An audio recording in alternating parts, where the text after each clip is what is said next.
This is iRacing, the world's premier online racing game.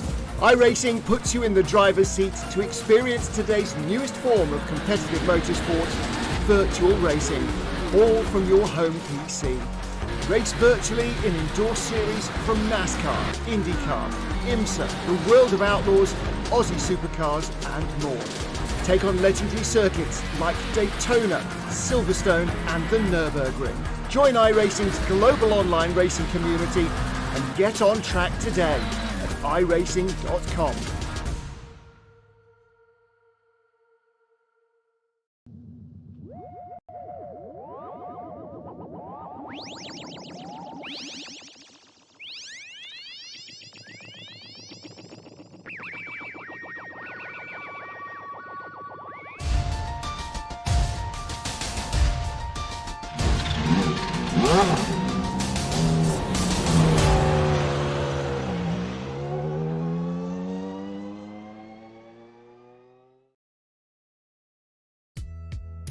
A season of survival has led to a very mixed-up championship order, and yet some drivers have stepped up to the plate and started delivering consistently strong results to back up their positions. Are we witnessing the rise of some to the forefront as confidence allows them to break through to bigger things? We'll find out soon as we get ready to watch Round 6 of the iRacing Kamel GT series, and you'll see it all live here on the Global SimRacing channel. Hi, I'm Joe Peak, and with me in the booth is Adam Lindgren. Behind the scenes is our director, Zach Johnson, and he's using cameras provided by Dougie Beard. Phillip Island is not a circuit known to be kind to multi-class racing. Let's head to our track guide to understand what makes it a tough challenge.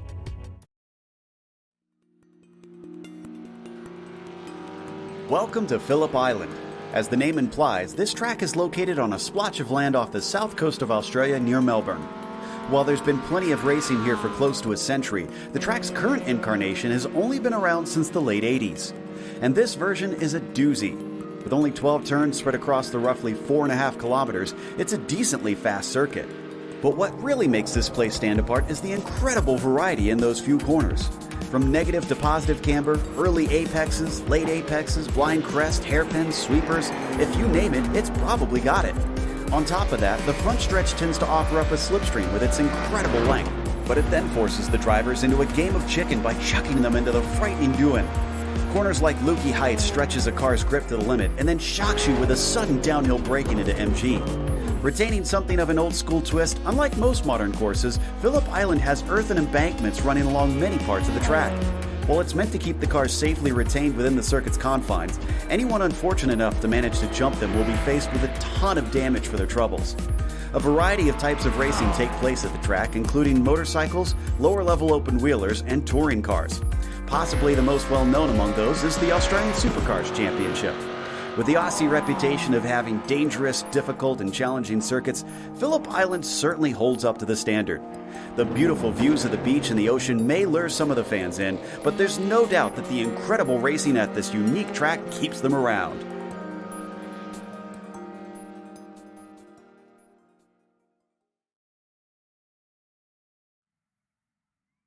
Well, Adam, we've witnessed multi-class racing here plenty of times, but with Kamel on board, what are we expecting?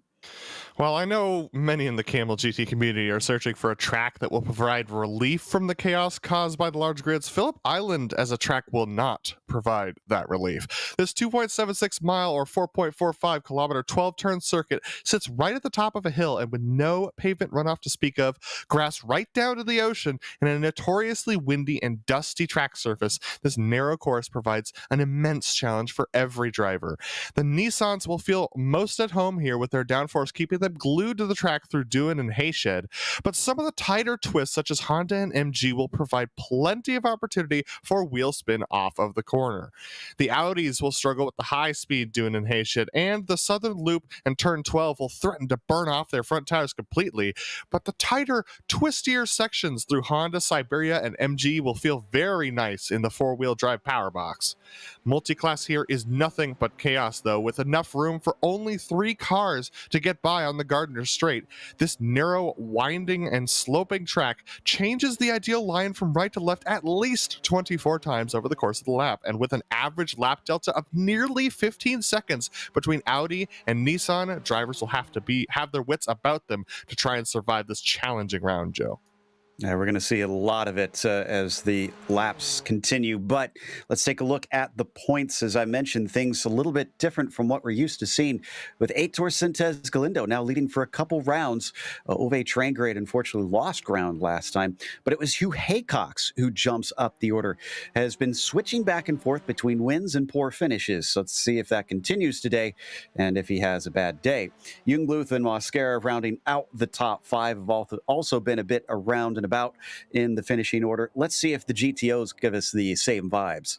GTOs, a lot of old faces, but not faces we've seen at the top for very long. Jamie Hamel-Smith jumps up to the first position. Ian Haycox jumps up to second, and Ben Lafter jumps up to third, all separated only by 7 points. Hideki Koivisto hangs on to that fourth spot, but is 9 points back, with Oren Laskin dropping significantly from second place all the way down to fifth, 16 points back. Not a great race for him last round. These GTO points are so tight together, Joe. Yeah, no surprise there with the way everybody's just been topsy-turvy. Now, for today's race, it's your standard event for the Kamel GT series with 40 minutes on tap. It's an open setup series, so drivers can do whatever they want to the cars to find speed, and they have no spare cars. So if they damage it, they have to come into the pits and bang away at it instead of just hopping in a fresh one. They have drive-through penalties at 70 incidents and disqualifications at 25. So plan to try and keep the car safe, or else you'll get a wave down pit lane. We're just seeing the first times on the board, and Laust Olsen just took the pole position provisionally in the GTPs. And it's a bit of a surprise, but he has been looking decently quick recently. So it's not too great of a surprise. Hugh Haycox about a 10.5 off. Wonder if he had a mistake there, since he's tended to be the quickest one so far this season in these Nissans. Absolutely. Toko Hisada going up to third position after he completes his lap as well. But Laust Olsen's consistency has been improving, as well as his pace over the last couple of rounds. I think he realizes that the GTP Championship is open for anyone to take, really, this season. Phil Lake jumping up to fifth position right now. Ove Trangrade up to eighth in the GTPs. Down in the GTOs, Nick Bakanos looking on pace to get another pole position right now, currently in the lead of that, with Niels Kor behind him in second position. I know those two have been battling very closely over the last couple of rounds. Hideki Koivisto about 3.5 tenths off of those two drivers. Ooh, and Heitor Sintes Galindo set his first lap and then unfortunately wrecked out on his second lap, so he's only going to see fourth at best. He could tumble down, as Hugh Haycox on his second time around was not able to beat Laust Olsen. Laust is on a tear today. Mukanos still holds the top spot, and looks like Niels Kor is going to follow him across the line immediately here in the GTOs. We're watching the 7 of Ben Lafter there coming down into MG. He's sitting in fourth. Been with some decent finishes lately this season. Mukanos across the line. Can he extend that 10.5? No, he cannot. Kor, next one across. A 29.3 is going to steal the pole away from Nick. Wow, very fast lap from Niels Kor. Fantastic drive from him. He jumps Nick Bakanos by nearly 3 tenths there. That's a very quick lap. Ben Lafter does improve himself up to fourth position, so a nice drive from him. All the Audis completing their final laps now. I see Mark Ole having to set his last lap because his first one got deleted. 30.8, only good enough for 10th for him. Marty Ollie still needs to set a time. In fact, he just started his first flyer, it appears. That is interesting. That's leaving it till quite late, and I don't think he's going to have enough time to get both laps in, unfortunately. And, no, it'll just be one, Joe, but he's got plenty of time to get that first one in. But as we've seen, the GTOs for sure are faster on their second laps. The GTPs have not been improving on their second laps, so that's very interesting. Their tires coming up to, oh no, Camilo going off track there. That's a tough wreck right there coming, I believe that was coming into Siberia. Yeah, that ends his qualifying pretty much immediately. I see Dejtun Cameron across the line at 31.1. That'll put him in 11th.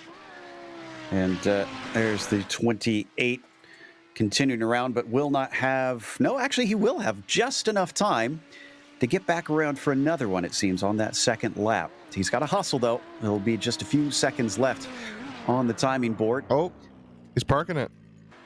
And that's Marty. Yeah, that's Marty Ollie that we just saw decide that he's not going to take that second lap. So I think at this time it's going to be down to Juteau. Nope, Juteau's taking his 2 laps, and Cameron will be the last one. So Cameron, the last driver to come around and take his second lap, coming through Siberia now onto this awesome left-right sweep. This feels so uncomfortable in the Audi, just the way that the car is built and set up. The car just wants to wash out to the left side of the track. So now as you come up to Lukey Heights, one of the most challenging corners in all of racing, in my opinion, it falls away on you right about at the apex and can push you out wide.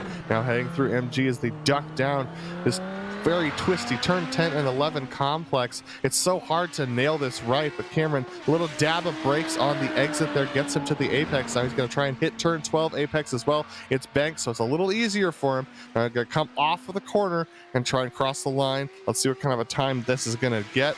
It's going to cross the line and a 1:31.018, so an improvement of about a tenth.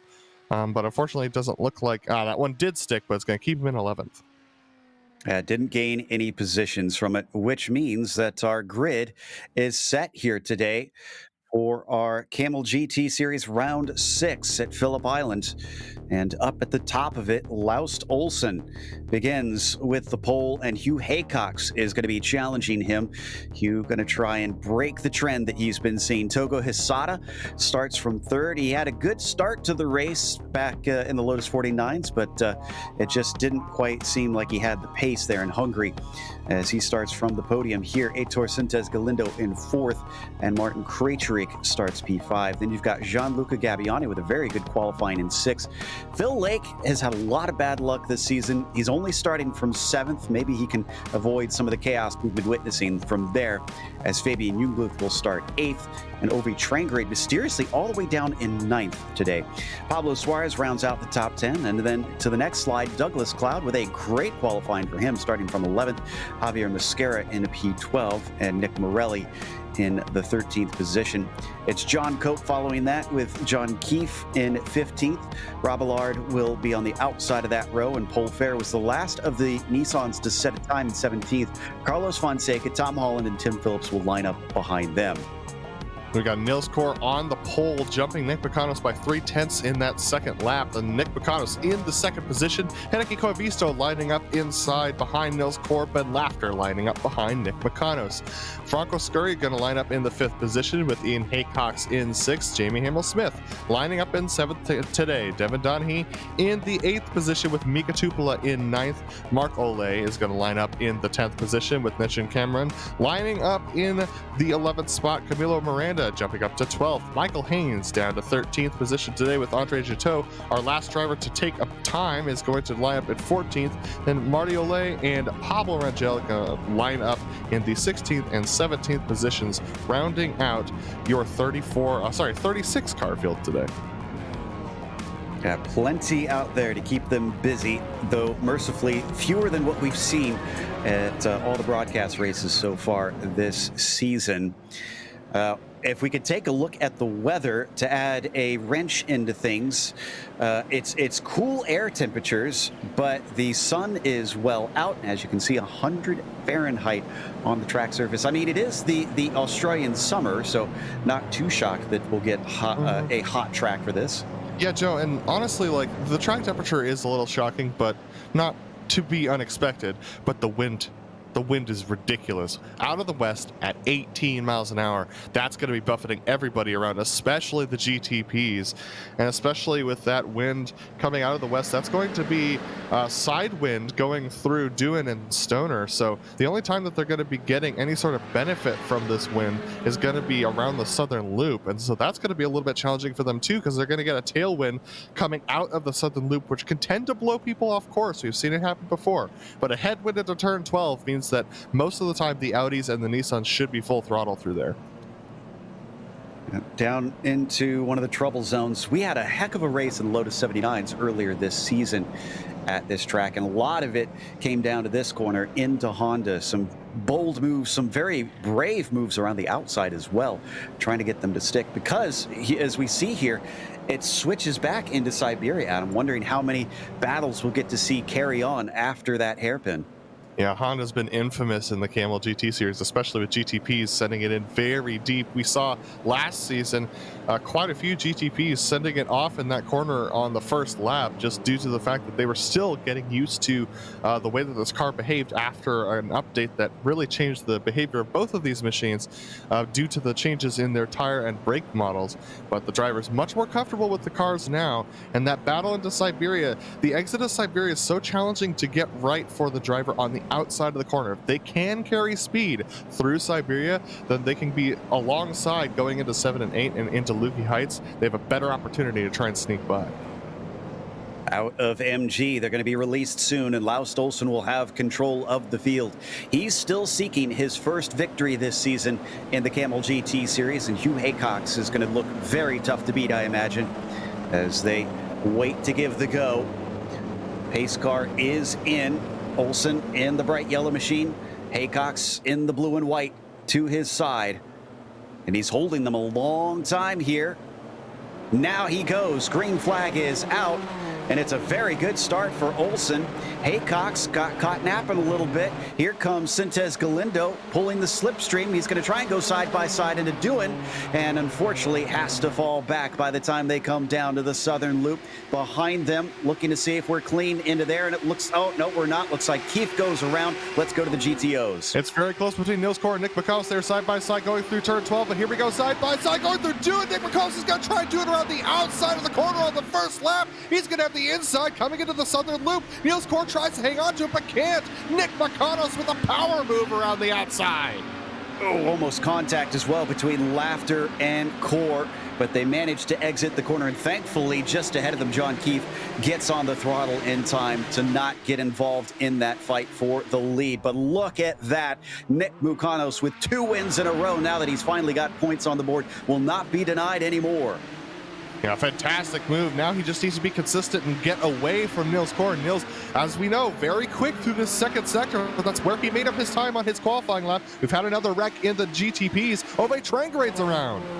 Once again, despite being second in the points, he just can't seem to get the consistent finishes together, so he falls way to the back of the field, but it's still Laust Olsen leading Haycox, leading Galindo for your podium in the GTPs. And that podium's very close. Look at this. Hugh Haycox looking for a lunge up the inside. Olsen thinks better of it as Olsen has a better line into the southern loop. These 3 drivers tucked under a blanket right now, all within about 0.4 of a second. Hugh Haycox really putting the pressure on Laust Olsen here, and it looks like Marco Lay's had a slight issue in the GTOs. He's back going again, but here we go. Very close between these drivers. Hugh Haycox absolutely putting the pressure on. Now, Lay's headed into the pits, so not sure what caused that, but obviously something with some damage as they come out of Siberia. Haycox falling back a little bit. Wonder if he's got a little less wing put into it compared to Olsen here. Yeah, I think it's gonna. I do think that's the case. It sure looks like, which is surprising because I know that Olsen likes to run low wings as well. But look at this. He's definitely closing in to Laust Olsen as they dive down into MG. It's amazing watching it from this angle, how fast they go into that corner. But Hugh Haycox is gonna have an opportunity here on the exit of 12. If he can keep it wound up, he's gonna have an opportunity to do it. Ooh, and he's already got a fantastic run, looking to block off the inside into Dewan. Laust holds the inside, and now things start to even out between the pair of them as Hugh, stuck side by side into the right-hand sweeper, cuts across him to take the lead. That was as close as it could get there. Almost contact between the 2 drivers, but Hugh Haycox already up to about half a second of a lead as Laust had to back out through Dewan to avoid contact. Brave stuff, but Hugh is going to try and break his duck, and Olsen falls back into P2. Sintez Galindo still hovering back there, don't forget. He could overtake Laust as well now that he's got that bright yellow car in front of him. Now, as for the GTOs, Mukanos is still holding the draft in front of Niels Core, I think we had a problem with it. Pablo Suarez will try and check to see what caused that, but Core not close enough to get up to him, and there's Suarez. Ooh, this was contact between Douglas Cloud, actually. Douglas took him out going into Siberia, unfortunately. I think that Pablo came in front of him and cut him off, so that's why you saw that happen. Gave a big hello to one of Dougie Beard's cameramans out on the outside of that corner, and he gets it going, but he's down to 19th. Ove Trangrade still dead last in that field. But look at this, getting ever closer. Core closes in under braking into Honda. Still stuck at about half a second back from them. Joe, I'm a little concerned about Laust Olsen's race pace because he had very quick straight line pace, but side by side actually between Gianluca Gabbiani and Phillip Lake, as Phil Lake tries to get by on the outside of Southern Loop, but couldn't quite get it done. He actually falls back into the 6th position right now as they run, and look at this, trying to look up the outside again. Phil Lake just trying to survive there, but I'm a little concerned about Laust Olsen's race pace because Heitor Sintes-Guindo has been closing significantly on him over the last couple of laps. And look at this, they're having to deal with Andre Giteau, who came out of the pits recently, but wow, Heitor is right up the rear tailpipe of Laust Olsen. And looks like they're starting to catch some lap traffic there as they go by some of our slower GTOs. Suarez has since headed into the pits, I can report. And my goodness, Hugh Haycox certainly must have messed up his qualifying laps because he's stretching far away from Laust Olsen here in the early stages. We're only starting lap 5, and he's got a gap of nearly a second. Yeah, very good gap for him for sure to be able to hang on to that lead. Laust Olsen falling back into the clutches of Sintes-Guindo, who did not get a good exit out of MG, so he's not going to have an opportunity to give it a shot this time by going into the Southern Loop, but he's got to get by soon because Laust Olsen most definitely starting to hold him up a little bit. I think he's got pace to stick with Hugh Haycox, but Laust starting to pick up the pace a little bit himself. Let's head back to Phil Lake because he's got another good run, and this time he might have the inside on Gabbiani. No, Gabbiani brakes very late and covers late to keep Lake behind him. They've also got a hovering Martin Krejcik along with Jungbluth starting to approach the back of them, so they have to watch out. And in front of them, this is Rangel and Haynes. Ooh, in one of the twistier parts of the track. This could be trouble. They're both going to get checked up. Haynes pulling off to the side as the track momentarily blocked, going the long way around of Lukey Heights, but no change of position between our GTPs. Yeah, this is absolutely where the stress starts to build for those GTPs and GTOs, especially around Lukey Heights, the worst place to try and pass a GTO, but you have to get it done there because they're so much slower around the corner than the GTPs, but the GTOs don't really have an ability to try and correct the car. And look, Carlos Fonseca's off. Oh, that's out of MG. Hope that wasn't involved with some of that traffic there. It kind of was. He was on the outside of Donaghy, but I think he spun himself. No contact between the two classes. And Ian Haycox at front. Oh, Gabbiani's off. Whoa, in a big way, and I see another car off. That's a GTO. That was Cameron. Oh, and I think Phil Lake had a little bit of the contact too. Oh yeah, this was just a miss. This was Gabbiani not predicting that the GTO was going to turn into doing. This was completely avoidable. He's apologizing profusely on the radio. Let's see if we can get the replay of the incident. This is the last thing that you want. Oh, wow. And just flies off the course. Yeah, that was definite contact there with Lake behind him. So not sure what that's going to do to his pace.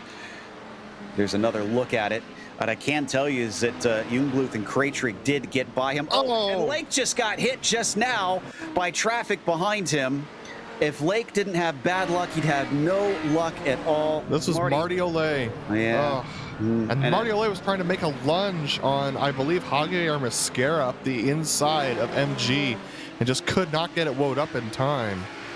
It was Miranda, I think he was battling with in the 27 in his class. But yeah, he just went right into the back of him. And there you can see Lake back running, but probably pretty incensed with two car contacts in one lap. Actually, three, Joe. He made side-by-side contact with, I believe it was Nicholas Morelli also. Oh, we've got another car off. This is the 31, I think. 33, Tom Holland. Tom Holland back in 13th. He's able to get it going once again, just in front of John Keefe, who's been playing catch-up since he got tipped off in the Southern Loop on the very first lap. They've also got Paul Fair and Carlos Fonseca. So it's just a whole bunch of cars here. They're all trying to make up for lost time. And Fonseca on the inside, gonna blow doors and spin himself out. Oh man, this is very uncharacteristic, to be honest with you.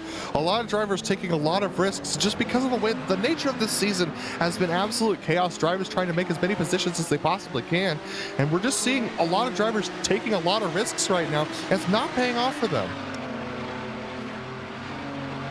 Whew. We still got 30 minutes, guys. We're only a quarter of the way through this race. And look at our leaders here. Mukanos ahead of Coors by only about 0.3 of a second. A little bit of traffic or a mistake could hand the lead right back over. Down into Dewan and the Southern Loop. Not able to catch up here. They've got Mosquera coming up behind. I think he should catch him at a good spot, though, be able to slip by as they come through Stoner down into Honda. Yeah, he gets one there with Coors, and then should be able to go around the outside there with Mukanos. Will that leave the door open for Coors? He does. He sees a chance. He tries to slip through, and Mukanos can't shut the door, but he gets the exit off. No, he misses a shift. Here comes Niels once again, round the outside into Siberia, up the hill, trying to find the grip on the banking, and he just about does it, but no, it looks like Mukanos is going to be fully ahead. Great job from Mukanos. Niels Core actually didn't want to make that move, but Nick Mukanos was held up so much by Mosquera in the braking zone that Niels had to go evasive to the inside, and here comes John Cope around the outside. He barely hangs onto it as they go over Lukey Heights down into MG. Still nose to tail between these drivers. One of the things I'm noticing is that Nick Mukanos has a little bit more angle into the front tires, so that's definitely going to benefit him early on when it comes to turn in, but it's definitely going to wear out those front tires more over the course of the race. So we'll see whether or not Niels Core actually is able to build his speed over the course of this race, as Nick Mukanos' front tires will wear out faster. And then, of course, the struggle buddy car back there, Ben Laughter, is enjoying this as he's catching up, and another little poke down into Dewan from Core. That was Phil Lake, who thought he had the outside there, but it closed up, and he's had enough of car contact. He backed out of it at the last moment. Looks like he's going to be able to get by coming off the exit of the Southern Loop, but that definitely compromised Nick Mukanos a little bit. I think Core is going to fancy another go at things down into Honda, but no, just a little too far back, and a defense this time from Mukanos. Yeah, and Phil Lake was a victim of a wreck that happened because of GTP trying to go around the outside of Dewan Corner when he was driving the GTO last season. So Phil Lake backing off in time to avoid Niels Core, because he knows all too well what can happen on the exit of Dewan there. Indeed, and Laughter, his gap grew as he has to give space to Paul Ferrer there for a brief moment. He's trying to battle with John Keefe for position down to the GTPs, and Paul Ferrer gonna unfortunately cost a little bit of time to Niels Core as he gets to the inside down through MG. Oh my goodness. Almost sideswipes him as he goes by. Honestly, it doesn't benefit you as a GTP to go to the inside through MG. The Audi is much quicker on the exit. It's better if you just stay in line, even though he's battling with Tom Holland right now. It's just better to stay in line through MG and let the GTO get the good run out than figure out which line he's going to take and then go by, because going side by side through that corner slows both of you up, because you have to take a tighter line through the corner and you can't nail the exit as well. So watching Fair continue on his chase, and now it looks like Lake has at least got himself up to Keefe. And will we see the two be able to overtake the 17 here? He's getting mighty close. Oh, we've had a problem with Krejcik and Cloud. And this was and more contact. Sorry, that's Jackson Robillard, who unfortunately gets slid off to the side as they come together out of the penultimate turn. Now, I noticed that Cloud was getting close to a fight with Krejcik, but I think he just simply outbraked himself instead of a legitimate pass attempt. Yeah, he absolutely did into Honda corner. He just outbraked himself, unfortunately. So they're all back going again, but just a little bit of unnecessary contact there. We're going to take a look at this replay into Honda corner. We're going to see it right here as they, this is actually through MG. There's some more contact there. Yeah, there's the first bit of contact. And then as he gets going, well, this is a little bit strange. I don't know how to read that one. Those two coming together seems kind of silly. I think Kraytrick was still a little shaken from what happened in his earlier incident, and that's why we saw him drift out to the outside. And I don't think he realized anyone was there. Yeah, it did happen quite quickly. I will grant you that. So perhaps that is the case on that one. Meanwhile, Laust Olsen in second place suddenly lost some time, and Sintes Galindo is right on his rear wing. Time to find out how trimmed out both of these cars are. Heitor Sintes Galindo looking like he's not quite as trimmed out as Olsen. Galindo, oh boy, they're going to try to take the inside away from Camilo. Good thing Camilo was watching for that. A more of seasoned Audi driver just would have went to the apex and forced Olsen off there, but Camilo giving him the room. Oh my goodness, Mario Lay moving to the inside actually initiates the pass between Galindo and Olsen. But he started to come back, and Sintes Galindo almost went off the track himself. It continues on into Honda corner as Laust tries to steal it right back. Are we going to go three wide, or is he going to get picked off with Rangel in front of him? He's going to get picked off, and unfortunately, he will lose the spot. Just very close racing between these drivers, and Laust Olsen just could not get the traffic to work with him that time around, Joe. Heitor Sintes Galindo really doing a good job of taking advantage of that opportunity. So Olsen now down to third position. He's had two top fives so far this season. So it's not been the worst for him, but it's also not been great. He's only had one podium. Otherwise, it's been another driver experiencing up and down. Join the club, unfortunately, for Laust Olsen. 24 minutes left to go, so we're already getting close to the halfway mark in this race. And Haycox is still our leader. He's stretched it out to about 5.3 seconds. And have we had another problem with Ove?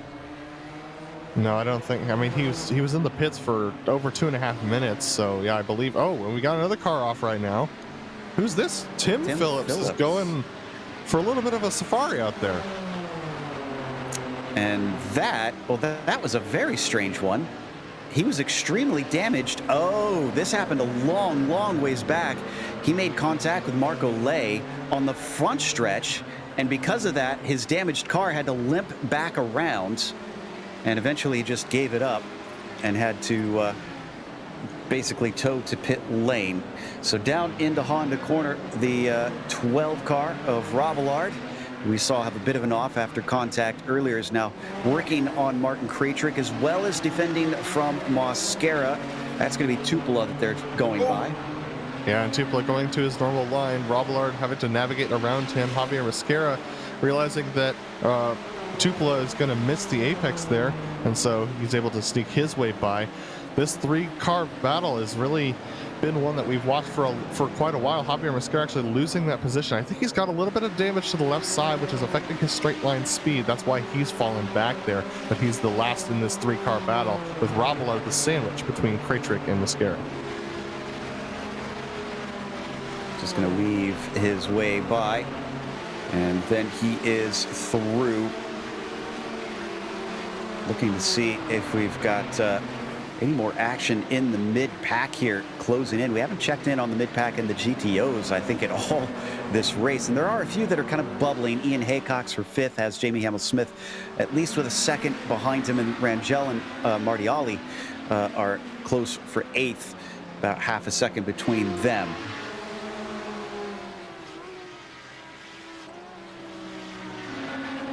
Yeah, very interesting battles for sure going on at the lead of the GTOs, actually, between Nick McConnell and Nils Kor, and this is just because of the traffic that's coming through. Fabian Jungluth actually cutting off Nick McConnell there going into Lukey Heights, and now Nils Kor with the best opportunity he's had in a couple laps. Let's see whether or not he can capitalize on it.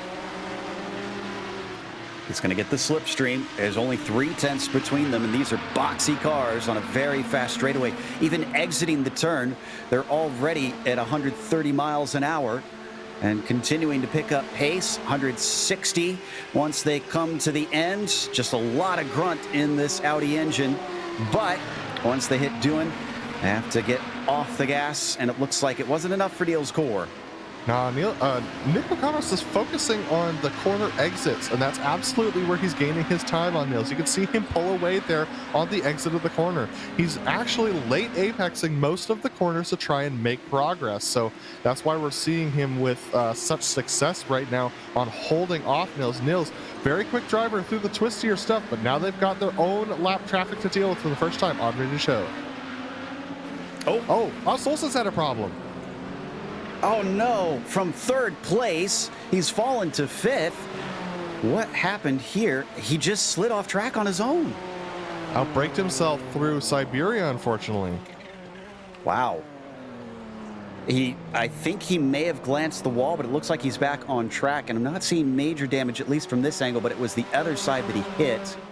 Let's watch here for a second. Looks okay on that side. Yeah, I think it's a fairly clean car, so fortunately he's back going, but he's lost a lot of time, down to 5th position now. And if we go back to, this is a battle on screen for some of our GTPs. Jungbluth and Hasada are battling right now. This is going into the southern loop, but we got to get back to the lead of the race because the GTOs are about to get passed by a big wad of GTPs, and it's a complete disaster. Yeah, I was kind of eyeing this because I saw it coming, and I knew it could have been some chaos, but they got through barely on the front stretch. So that is a sigh of relief from Mucano's Core and Laughter. They got Mosquera, the last one to come through behind them that you could sort of count as part of that group. There you see the pink number 14. He gets 1. He gets 2. Does he get all 3? Should be able to break deeper, and yes, he's by. Meccano's braking a little earlier to make sure he doesn't run into the back of Mosquera as he exits the corner, misses the shift again. Niels Core has to back off of the gas just a little bit there. But Laughter now right up on these guys. But look at that. Yet again, another good exit from Meccano's this time around. Able to get him going, but he was definitely flustered by having to hold on to the brakes a little bit longer through Honda than he expected. This has been tight pretty much since the drop of the green, and this is for the lead in our GTO race currently that we see on screen. A little bit of a defensive move from Nick that time. That's surprising, and Ben Laughter getting mighty close now to Niels Core. So Niels has to have chameleon eyes watching forwards and backwards. Not only is this for the lead of the race, but these two, Nick Bocanos and Niels Core, are actually both 6th and 7th in the point standings. And look at this, weaving across the front straight is Nick Bocanos. I think he's enjoying this battle just a little bit. Oh, I bet these guys are grinning ear to ear. It's been great racing, but knock on wood that it does not turn south here at this stage. It certainly hasn't been immune to issues out on track. As we come out of the southern loop, great exit from Mucanos, who just streaks away from the 3 car. Absolutely. It's just I mean, this is what I keep telling folks all the time is focus on your corner exit if you're trying to do defense. Look at this, both of them locking up their front tires going into the corner. But if you focus on that corner exit, there's absolutely no way that the person's going to be able to pass you because they're going to have to make up the difference in speed before they can even start catching you on the straightaway. So if your corner exit's good, the person behind you is just going to be frustrated the entire time, even if they're a couple tenths faster per lap. But now they've got John Cope to worry about. He's coming through, and it's through the worst position on the track to try and do this, Loopy Heights. Let's see whether or not he tries to take it down the inside of MG here on Niels Core. He does. Nick Bocanos is going to get the benefit of having a slow GTP holding up Niels coming into turn 12. But it's a Dear John situation because there's John Keefe as well behind them in the 17, and that's a battle for position with Cope. He's playing it very safe, though. You can see him lift and ease up behind Core just because he didn't want to cause any more issues. Keefe is down in 12th still, which actually is a gain from where he was, but remember, he's had enough issues for today. He wants to just try and take it home and not cause any headaches. That was some very respectful driving there from Keefe. And another battle that I'm keeping my eye on is the battle between Togo Hisada, Fabian Jungbluth, and Laus Olsen, who's on his recovery drive. These 3 drivers battling for the 3rd position in the GTPs right now. Yeah, Togo just outside of the podium at Hungary in the Lotus 49s. Jungbluth looking strong. He might give him another 4th place here as we come along the Gardner Straight. Look at the straight line speed that the 5 car has. The blue and white car of Jungbluth is going to be through by Doohan. Hesada could try and fight back down into the southern loop, but he decides not to. Yeah, the car was just a little bit too unstable entering that braking zone, so he couldn't get the speed going. Now they're going to go past Chateau, who just recently had an incident that sent him off to the exit of 12. He's got major damage now and is last place right now in the GTOs. But here comes Hesada trying to charge back at Jungbluth. It's going to be hard for him to do so. I don't think there's going to be anything easy about this race for any of the drivers, frankly, as we watch them up through Siberia, and looks like the battle is getting close once again through our GTO leaders. And unfortunately, I think Phil Lake has hit the incident limit because I see him heading to pit lane. Oh, unfortunately, that wouldn't be that much of a surprise. He can't take his pit stop this time around either. It's because he has damage and he would like to get some of that repaired if he could, but rolling through pit lane to serve that penalty. He's got to be careful though. 3 more incident points and he's going to be disqualified. Absolutely. There's a few drivers that we've seen have contacts multiple times already that I'm kind of surprised we haven't seen more drive-through penalties being served. As the 3 of Niels Core is still trying to intimidate Nick Mukanos, and it's a black Hugh Haycox went off. Joe, our leader in the GTPs, has been off track. How did this happen? Sintez Galindo could get a 2nd win this season after he just took his maiden one, and this was all on Hugh Haycox. He tried to go around the outside of Koivisto, misjudged the grip of the car, and handed over the top spot. The outside of the southern loop and legendarily dusty, and you can see him just trying to go around the outside. There's no grip out there. The car just slides on all 4 wheels. He goes off track, and Sintez Galindo sneaks on by. I will admit that Hugh has had some very bad luck this season. He's had a lot of incidents that weren't his fault. That one, unfortunately, he's going to have to put his hand up. Yeah, it's so frustrating for him because he was so far ahead of Sintez Galindo. He was ahead by about 9 seconds, so he's definitely got the pace to make it up in the last 15 minutes of this race. So he's going to be hard-pressed to try and make up that time. It's going to be tough for him. So just under 4 seconds to try and close down at about 14 minutes of racing left to go as we once again take a look at this group. And I was about to say it's a black car with a 3 on it trying to intimidate Nick Mukanos. If that isn't a sign for you, I don't know what is. And Sintez Galindo, our leader in the GTPs, just finds his way past them. Absolutely a nice battle down in 6th position for the GTPs as well between Martin Krajcik, Douglas Cloud, and Robillard as they're all getting held up here behind Marty Olay. Here we go into the corner. Are they gonna split him? They're gonna try, but Krajcik gets held up even more, and that's gonna allow Robillard to go through. Krajcik can't even get past Marty. Oh, wow. Yeah, he thought about the outside, then realized the danger of that, tried to go to the inside, no room at the in, and eventually fell to 8th. So Cloud up to 6th, Robillard in to 7th. Fantastic racing from all these drivers today. Very tough to get through this track for sure. Here's another battle that we're watching. This is between Toga Hesada and Fabian Jungbluth and Laust Olsen as they're trying to navigate past our lead battle in the GTOs. This could absolutely upset these drivers. Niels Core loses a bunch of time. Laust Olsen has to back out of it a little bit, and so does Hesada. Laust Olsen's got a nice run here. Laust Olsen, after losing multiple positions since the start of this race, trying to make one back for once. He gets to the inside of Togo. Through Doohan, he is passed, but it's a fight back, potentially looking to the inside, trying to charge on him, and Hesada has to break early, so move Laust back into P4. And once again, Cloud, Robillard, and Krajcik are all having their own little battle here. This is Douglas Cloud and Robillard that we're watching. Look at this big mob on the front straightaway as Cloud and Robillard sneak around Gianluca Gabbiani as he tries to get out of the way of these guys. He's got major damage and is trying to recover himself.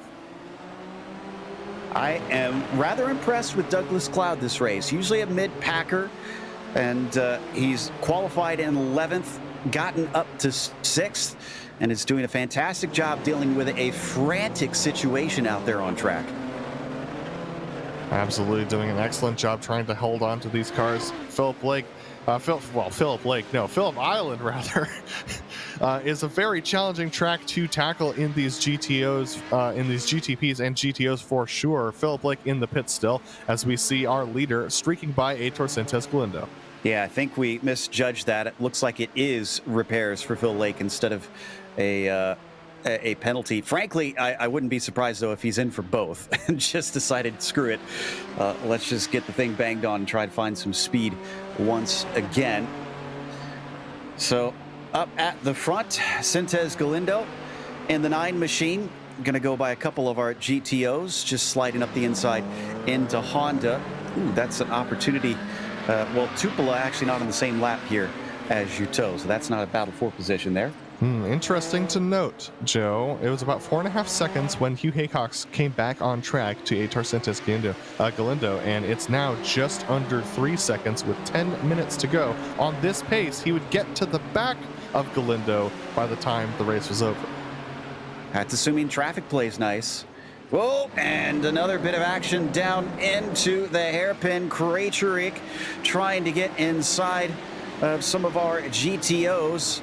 That's Niels Kor and Ben Laughter, second and third, and this has absolutely destroyed the chase for Mukanos, unfortunately. Absolutely. Nick Mukanos now 2 seconds ahead of Nils at this moment as Douglas Cloud and Robillard go through. There we see the 10 car of Nick Mukanos streaking his way over the top of Lukey Heights. I thought for a moment that car was going to try and dive down the inside of him into MG, but much better. Oh, wow. Douglas Cloud had a misshift or something because Robillard just went streaking by, and he's now, Cloud's under pressure from Morelli as well. Yep, down around the outside on the Gardner straight. Morelli should be able to chop across if he wants to, but he decides not to. Gives him some space, almost making side-to-side contact, but down into the braking. Whoa, Douglas Cloud nearly bumping the rear wing of Nicholas Morelli. Somehow they come out the other side. I don't think Doug's done with him. He's got a great exit again. Both of them went super deep through that corner. Doug is going to look to the inside. It gets covered up by Morelli, but Doug has a little bit more of a head of steam. He's going to get his nose in there. Morelli trying to cover on the outside, but takes it too deep into the corner. Neither of them can get much grip off the corner. Into Siberia they go. They bang doors, and Douglas Cloud a little bit loose through the corner is going to be able to hang on to it and hang on to 8th. Whew. Morelli into 7th now. Robillard into P6 after that bit of action on the track. 8 minutes left to go now for our drivers. Down the hill into MG, and Cloud is trying to get back up to Morelli. And keep our eyes here, but it's important to note that the lead between Galindo and Haycox has closed down to a 1.5 seconds, so that's just in 1 lap's time, so Haycox could be able to battle with Galindo for the lead of this race. This has got to be pretty nerve-wracking for Aitor. He does have some lap traffic between them, including within their own class. It's Carlos Fonseca, which could slow them up even more as we continue to watch this fight. Oh, no! That's a big off for Cloud as he was forced to go around the outside of the corner. He manages to hang on to it somehow. Oh, don't go over this. There's a big drop there. Oh. I think he has got to damage the nose on that. I can't think that he has gotten away without it plunging across there. Every time I see a car try and cut the course there, I always wonder if they've thought about that, because there's that huge plunge with the earth embankment. I mean, if you've never done it before, how would you know? I guess I've just watched enough cars do it on the broadcast enough that I know it's not going to end well for them. I think only the rally cars and maybe the pro trucks would be able to handle trying to do that. Here's the battle for P2 and GTOs. Niels Kor and Ben Laughter as they dive themselves into Honda. Ben absolutely putting the pressure on Nils as he's fallen back from Nick Mukanos due to traffic. John Keefe sneaking up behind these guys. He's got to get a move on because John Cope's only about 3 seconds behind Keefe. So Ben actually starting to get a little bit of trouble coming off of these corners. Here comes John Keefe looking to the inside. Thinks better of it. Decides to stay behind right now. But Ben now very concerned about where John's going to go. So lets him by before they get to Lukey Heights. Nils Kor is going to get a little bit of his exit cut off there as John Keefe goes by. And here comes Cope. Oh, and Cope's going to split them down through MG, which is not going to be very, very much fun for Ben Laughter, at least for that time. Oh, but he compromised the exit for Kor on the penultimate turn. He will be much cleaner onto the front stretch. Is this going to be enough for him to start to pull the slipstream? Ben's got no front tires left, Joe. He could not possibly turn any further into 12. He was trying as hard as he could. That thing just got no grip, really. So Ben Lafter really struggling with the front tires, but Niels Kor struggling to stay on line. He actually clips the dirt on the inside of Doohan, so as they head into the southern loop, that brings Ben Lafter back in. Looks like Niels starting to lose his concentration just a little bit here. As we watch this, I've been keeping an eye on the battle for the lead in the GTPs. We don't need to go to it right now. It's still separated, but they were almost even on time as Ben Lafter thinking about it into Honda and then staying on the racing line. Yeah, that was Paul Farrer who actually cut off Niels Kor from his apex, so Niels had to back out of the corner just a little bit, making Ben Lafter come ever closer. They've got Tom Holland sneaking in behind them. Let's see what happens here, as Tom's going to have to navigate through them as they go through Leaky Heights again. As I mentioned earlier, Lafter been getting some good results so far this season. Another podium would do him well. He's had 2 second places in a row and a 4th in the first round. Unfortunately, he had a DNF and a non-start at VIR. Of course, the drop weeks will help him as long as he can avoid some of the chaos in the remainder of the season.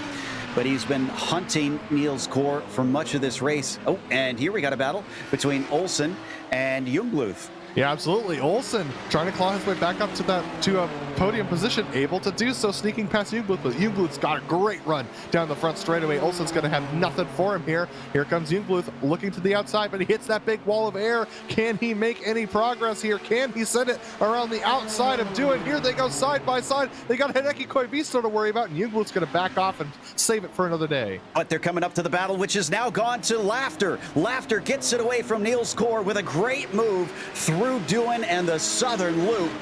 So up to P2 as they get passed by Fonseca briefly. He has to try and shut the door as quickly as he can, and he can't quite. Niels Kor trying to get the acceleration off of Honda. He'll be on the wrong side of the track, coming through. Oh, with a little bit of contact. He tries to hold on to it, but it goes off course, and out into the barrier goes Niels Kor. Yeah, and Niels Kor actually just turned in a little bit on Ben Lafter, who was trying to hold his line and make sure he could get a good sweep through Siberia. That's why the two of them came together. But don't look now, the battle for the lead of the GTPs is now close within half a second. Indeed, last lap it was a half-second difference between them, a little bit more than that, and it's going to be yet again, I think, about a half-second difference this lap. 17.5 for Sintez Galindo. Haycox with a 16.7. That's 0.8 of a second between them. And as they fly through Doohan, there's only 3.5 minutes left. Haycox has got to try and make this stick. Absolutely. Haycox has got to try and get past Galindo. Galindo's not going to want to give this up. He's already got one win. You know he's hungry for more. Galindo's going to want to be battling Haycox as much as he possibly can here. Both of these drivers, I mean, I know Hugh's probably thinking about the points a little bit, but I think Galindo's just happy about being in this position for a win. And if you think he's going to let Hugh by easily, you got something else coming. Exactly. And I think the thing is here, he knows that Haycox has been consistently faster this season, so he's got to take these wins and these finishes ahead of him when he can. So Sintez Galindo is probably going to be fighting tooth and nail here in these last few laps. 3 to go at the line, maybe? I think it was possibly 3 to go last time by. We'll keep our eyes on this, but look how close Hugh is on the exit with a slipstream. He should be able to get alongside as they come down towards the flag. They're going to have some lap traffic to deal with, both of their class and the GTOs. How is Galindo going to handle this? That's Phillips trying to just pull out of the way. Tim doing a good job. Good slipstream for Hugh Haycox. It's going to be the inside of Doohan, but he'll be on the outside through the southern loop. And Sintez Galindo knows it. He tries to brake as deep as he can. The last time he was outside like this, it went horribly wrong for Haycox, but he keeps the grip, but he doesn't keep the position. Both of them sliding their rear tires through the corner. Now they've got a big mess of cars to deal with. This is Cameron. Now they've got Ole and then Holland that they're going to have to deal with. Oh my goodness, Galindo gets cut off by Holland and he's off track. Hugh Haycox takes the lead. Oh, it all goes away for Sintez Galindo, but he is going to stay in second as Jungbluth is too far behind. Haycox back to the top here and up to the front. And Laust Olsen's lost third position to Fabian Jungbluth, who was able to take him around Stoner Corner and into Honda. So everything cracking off here. They've got to be careful, though. Hugh Haycock's now in the lead of this race by 4 seconds as they're going to come around to, I believe, 2 to go this time. Let's see how quickly Hugh can get to the line. It might be pretty tight. They're running 116 and 117 laps. This might be the white flag. It's going to be the white flag. Yes, it is. With 4 seconds behind him, Hugh Haycox is going to lead all of just a couple laps of this race, but it'll be the important ones as long as he keeps it on the track. What kind of traffic does he have in front of him? I see Michael Haynes and Marty Ollie, as well as Camilo Miranda. I think those are the only ones he's going to get close to. Well, interestingly enough, I'm not seeing the white flag flying from the flag stand, so they might have another lap here. We'll have to keep our eyes on that, but Hugh Haycox has driven an amazing race, minus 1 slip-up, and that battle with Galindo, he was just able to navigate through the traffic with a little bit more of a head on his shoulders. There is Galindo 3 seconds behind. He's gaining on Haycox, but it's going to be too little too late is my guess. Indeed, and Nick Mukanos, let's not forget, is looking at a three-peat of wins here. As up and over Lukey Heights, Hugh Haycox now approaches Marty Ollie, but he has got enough leeway. He can basically cruise this one home. Sintez Galindo was so close, but it's still going to be another podium for him. And Hugh Haycox takes his first back-to-back win of the season and his 4th win of the season overall in the GTP class. Galindo's going to come home in 2nd, and Fabian Jungbluth holds off Laust Olsen to come home in 3rd position. Laust in 4th, and then we go to Nick Mukanos. Nick Mukanos just now coming through Lukey Heights. He's been holding on to this position very well. You can see just how tenderly he's treating this final lap. He doesn't want to lose it at this point. He's so close to yet another victory. Here we go with Nick coming out of MG, sweeping through turn 11. Looks like he might possibly be low on fuel, but he's powered it back up, and he's now going to take it through turn 12, just hitting the apex curve just a tiny bit, and he's going to power it out of 12. Nick Mukanos takes the win here at Phillip Lake as Douglas Cloud goes by to take 8th position. Congrats to Nick Mukanos on that win, and here is the battle for 2nd between Ben Lafter, for 4th between Nils Core and Jamie Hamill-Smith. Nils falling back significantly in the last couple laps, but he's going to be able to hang on to 4th. Well, I'd say the curse of you calling races where Mukanos wrecks out is finally broken here. Finally. Finally. And we are going to head to a break on the Global Sim Racing channel. We'll come back with the official results as well as driver interviews, so stick around.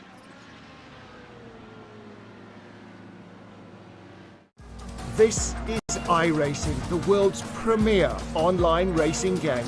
iRacing puts you in the driver's seat to experience today's newest form of competitive motorsport, virtual racing, all from your home PC. Race virtually in endorsed series from NASCAR, IndyCar, IMSA, the World of Outlaws, Aussie Supercars and more. Take on legendary circuits like Daytona, Silverstone and the Nürburgring. Join iRacing's global online racing community and get on track today at iRacing.com.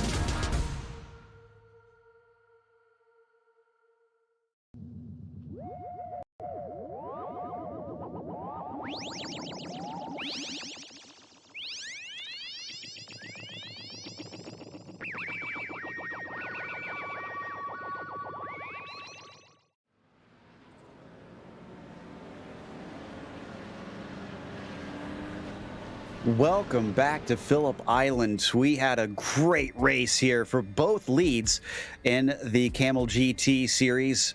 In the end, though, Hugh Haycox finally gets back-to-back wins and his 4th win overall in the season. This will certainly help him in his championship hunt. Aitor Sintez Galindo, who came in leading the championship, will probably still do so heading out, but he gave away a win with a late race mistake. Still finished on the podium. As Fabian Jungbluth gets a well-earned 3rd, gaining 5 spots from his start position, and poor Laust Olsen took a pole, surprising us a little bit, and then just couldn't keep it up in the race itself. Fell down to 4th. Toga Hisada was P5 today, still not able to get those podiums, as Martin Krejcik was P6. Nicholas Morelli from 13th to 7th. Douglas Cloud, all kinds of action around him, but he still got 8th, as Javier Mascara was 9th and John Keefe was 10th. Then it was John Cope in 11th, and the last one on the lead lap was Robillard in 12th. Tom Holland finished 13th, Paul Ferrer 14th, and Carlos Fonseca P15 in the GTP class. Nick Makanos takes the win in the GTOs, with Ben Lafter finishing in 2nd position after he was able to sneak by Niels Kor in that battle down into Honda. Hideki Koivisto also makes his way past Niels Kor to take home a 3rd position. A fantastic drive from Hideki today. We didn't talk much about him.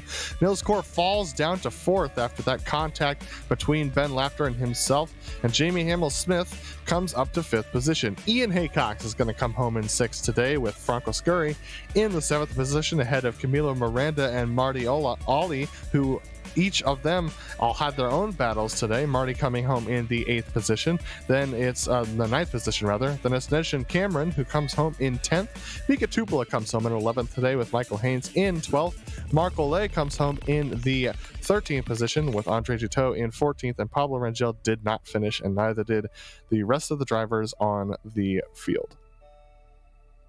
Indeed, and we have our winner ready to talk to us from the GTPs. It is Hugh Haycox, who finally doesn't have a good, then bad, then good, then bad, as he gets back-to-back wins. But Hugh, it looked like you made it a little hard on yourself today. Yeah, just understeered off in turn 1, didn't I? Yeah, it made it harder than it was supposed to be, but still got the win, so that's all right. Coming up towards the end, you were gaining time rather quickly on Heitor Sindez Galindo. Without that mistake, how hard do you reckon it would have been to try and get that overtake done? I'm not sure I would have done it, actually. It was very close. I thought I had him on the inside in turn 1, but he held around the outside and got me into turn 2, so congrats to him for that move. But yeah, shame he locked up. I think he just locked up his rears on the downshift. I was scared I touched him, actually, but I looked at the replay and I didn't touch him, so that's all right. No contact from our perspective either. So a fantastic race regardless. What about that pole from Laust Olsen? Did that raise your eyebrows a little bit, or did you have some mistakes there in your qualifying? No, mine was pretty clean. Laust just did a really good lap. I haven't had any practice races here. And I kind of base my practice on the times from Laust and Heitor from previous races, and I knew they'd be quite quick in qualifying compared to me, and I thought they'd be closer in the race, but I think I just managed to gap them in the traffic more than anything. That certainly is a skill that pays dividends here in the Camel Series. Going off to a new track, though, you mentioned not really practicing all much this week. We've got Hungary coming up. Have you put some laps in there yet?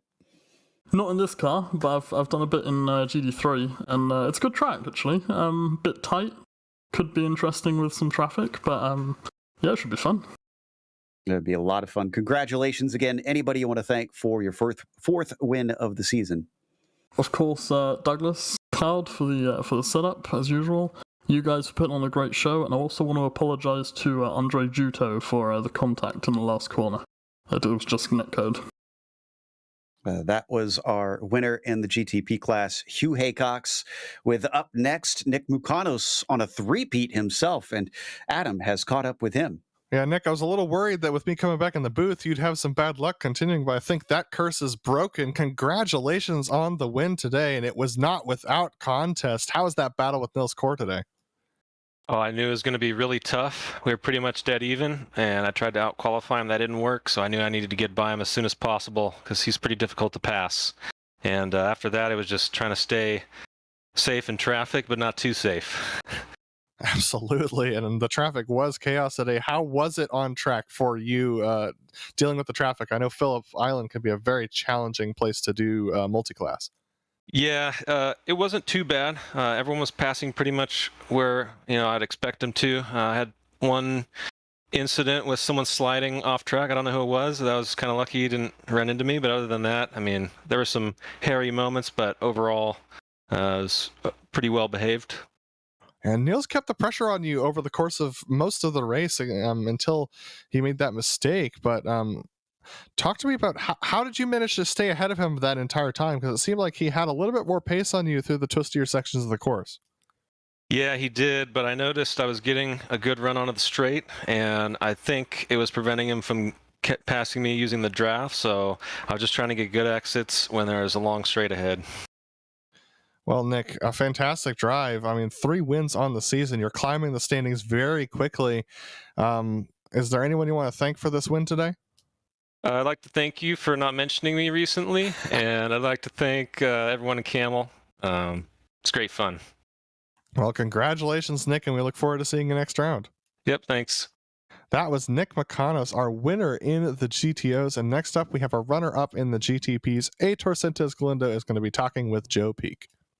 Indeed. Aitor, another podium, but maybe a little bit bittersweet, I suppose. We asked Hugh if he thought he could pass you if you hadn't made that mistake, and he said he didn't think he was going to be able to. Did you have the same feelings before you had the slip-off in Honda?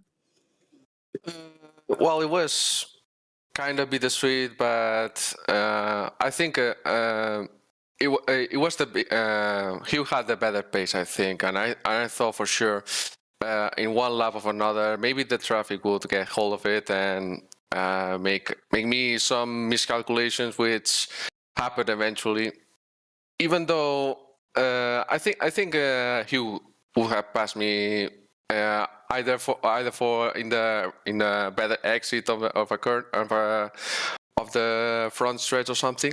But anyways, I don't mind because the fourth podium in a row.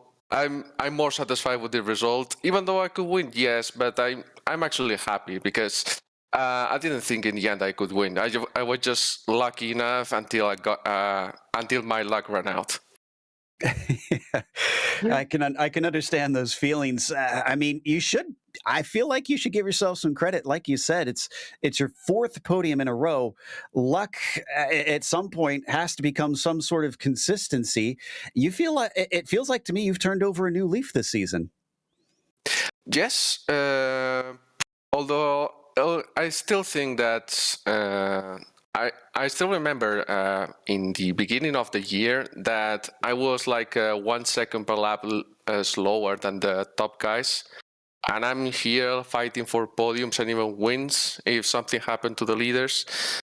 I also think that I don't think my pace has improved that much, but still it is what it is. So in the end, I think people have either relaxed for Kamel, or there was like let's say a bubble of pace that everybody was like boot camping and training a lot for these races, which might not happen anymore, and that's why I'm here in 2nd and 3rd or even 1st on Long Beach. But still, I think my pace is, I think it's the same pace as before, but still. I'm still happy that I'm collecting podiums anyways. I can understand the feelings on it. Well, is there anyone you want to give a shout out to for podium number 4? Yeah, my family, my teammates at Push Racing, which are probably seeing this, and also you guys also for all the amazing cast. Nice to see you back, Adam. I miss you, buddy. So yeah. So yeah, thanks guys. That was Aitor Sintes Galindo, who took 2nd today. And Adam's actually caught up with another familiar face here on the channel, Ben Laughter with P2 and the GTOs. Yeah, Ben, I go away for 3 weeks, and I come back, and I watch you finish in 2nd place and take the lead of the championship at the GTOs. What on earth is going on out there, Ben? Well, I'm just going to run outside of the church and wait with all the other bridesmaids for when Nick comes out and throws the flowers, because I keep finishing 2nd. And it's frustrating. It's great, but it's frustrating. You know, I'm happy with the result, but at the same time, I'm ready for that win. And Nick's just a little bit better every week. 3 P2s in a row. I mean, that has to be a little frustrating, but I mean, watching the battle ahead of you, I mean, you were keeping up with Nils and Nick over the course of that race, and it was just due to that traffic that seemed to knock you back. What do you think made the difference today between Nick McConough getting away and that battle with Nils that you had? Yeah, I mean traffic. Once Nils did, I don't know if he missed a shift or if it was traffic or what, but suddenly, Nick was 2 seconds up, and I kind of intentionally didn't go after Nils really hard after that because I thought maybe together we could catch up to Nick. But when I realized that wasn't going to happen and we only had 3 or 4 minutes left, I decided to start pushing the issue and got the position. I'd love to say that we got the position without any contact, but I don't know. I think that was a complete racing incident in that left-hander. I feel like Nils turned in on me a little bit, but I don't know. I need to go back and look at the broadcast. Absolutely. And I mean, Ben, your consistency is putting you at the top of the charts. It's interesting to note that neither of our drivers who have the most wins in either class is leading the championship, and now you're leading the championship, and you've had a bunch of second places. So, I mean, heading into next week with the Hungaroring, what are your thoughts heading into that round? Well, hopefully it's a little bit of a level setter. I'm not a Formula One fan, so I don't know that track at all. I'll be learning it from scratch this week, and I'm hoping that a lot of other guys just don't have a lot of laps there in any kind of sim. So I don't know. We'll see. We'll see what happens. I have no idea. I mean, hopefully I finish second or first. Well, Ben, congratulations on the second place. And is there anyone you want to thank for your success right now? Frankly, the GTPs today, I had a couple of scary moments, but that's only because of the speed differential being scary. John Keefe really gave me a break while I was battling with Nils through a significant portion of the track to great expense to himself. Like the GTPs were fantastic from my seat today, and I want to thank Nils and I want to thank Nick for just a clean, solid, awesome race today. It was a lot of fun being part of that top 3 fight the entire race. Well, congratulations on P2 and look forward to seeing you at Hungaroring next week. Yeah, guys, take it easy. That is Ben Laughter, who finished in P2 in the GTOs. And back to you, Joe. Which is going to wrap up our interviews here today. So big thank you to the Kamel GT community for bringing us back for another season of coverage. Also, we want to give a thank you to the companies that provide the software and the hardware for our broadcasts that you see listed here on your screen. Additional thanks to June Lalonde, who provides our wonderful music. Check out our Bandcamp for more great work. And thanks to the team today, Adam, Zach, and Dougie. You can find more info about GSRC at globalsimracingchannel.com or through our social media. Check out our merchandise store at simracingmerch.com/GSRC. We keep a link in the description below. And don't forget to subscribe to our YouTube channel so you don't miss a moment. As we mentioned, the next race will be at the Hungaroring. That'll be Saturday, October 30th at 1 p.m. Eastern. We have upcoming races for other series listed on the screen, so check those out, mark them down on your calendar, including in just a few moments, we head off to the Formula V Weekend Warriors at Mosport, 3 p.m. Eastern, when we'll see that one kick off. Until next time, though, race clean, race hard. We'll see you on the track.